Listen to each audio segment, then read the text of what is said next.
If you have a simple circle coaster mold like this and the supplies to make a resin coaster, you also have the supplies you need to make a glittery little accessory dish. Let me show you how. So you can see I've got all my supplies out here. I have a coaster mold, I have some mixing cups, I have glitter and stir sticks, and the resin that I'm using is Envirotech's Easy Cast.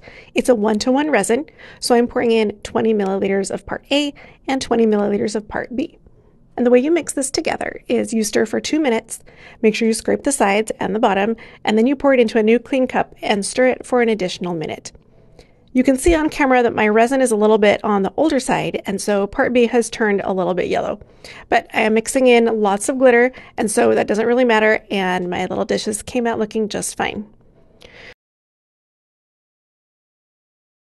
So I have one side here that I am mixing in a couple different types of glitter, a kind of silvery and then a color shifting red. And in the other little cup, I'm actually mixing in a glitter from when I was trying to powder dip my nails, but I ended up not liking that method for my nails very much. But I love this glitter combo, and it actually works really good in resin. So that was kind of a fun discovery. But there's lots of places where you can buy fun color mixes of glitter, or you can create your own mixes. So I've poured these out into my circle coaster molds, and for this project you have to kind of babysit them a little bit because you are looking for the stage in the curing process where it's not sticky or tacky anymore, but the resin is still a little bit flexible, so you can curve it and turn it into a dish shape. So that could be anywhere between 4 and 8 hours after you first pour it. So keep coming back and checking, and when it's got a little bit of give to it, then it's still going to hold its circle shape, but you can bend it. So you take it out of the molds. It's really good to have a silicone mat next to you so you can set them down and they won't stick to your table. And then you're going to look for some little cup or container. These are just little storage jars that I had in my craft room. You're going to place the coaster over the bottom of the jar and tape it down with painter's tape to try and make it curve around the bottom of the jar. If you find that your coaster has cured a lot and it's really not curving or giving very much, you can actually run your resin coaster under some warm or hot water, and after a few seconds it will start to soften up a bit. And so when it's a little softer, bring it back to your jar, tape it up, and then you can either tape it in 4 sections or you can add another 4. I taped it in 8, so it had a little more of a wavy ridge around the outside of the circle. So tape that down really good. So after I had the jar taped up, I also added a rubber band to make sure that it would really stay. Then the hardest part here is you have to just set it and leave it alone for at least 3 or 4 days.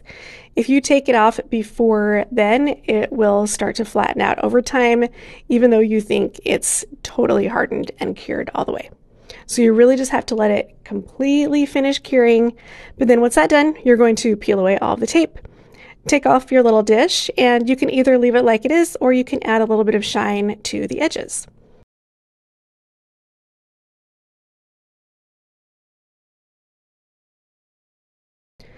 So what I'm using here is a decorative paint pen from Rust-Oleum. You can often find these at the craft store. I'm using a chrome silver, and the way these work, you shake them up to get them mixed inside really well, and then you have to push the tip down onto a little piece of scrap paper a few times to get paint into the tip and get that paint flowing. And you may need to repeat that a few times while you're working to get paint to come back down into the brush. So just paint along the edge of these dishes, let them dry, and then your cute little accessory holder is finished.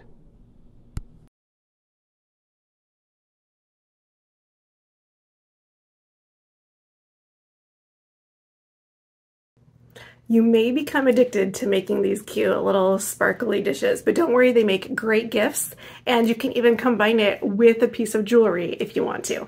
If you have any questions about how I made these little dishes, then let me know, leave a comment, and you can find everything that I used in the description. Give this video a like if you learned something, subscribe to my channel if you haven't yet, and I will see you next time.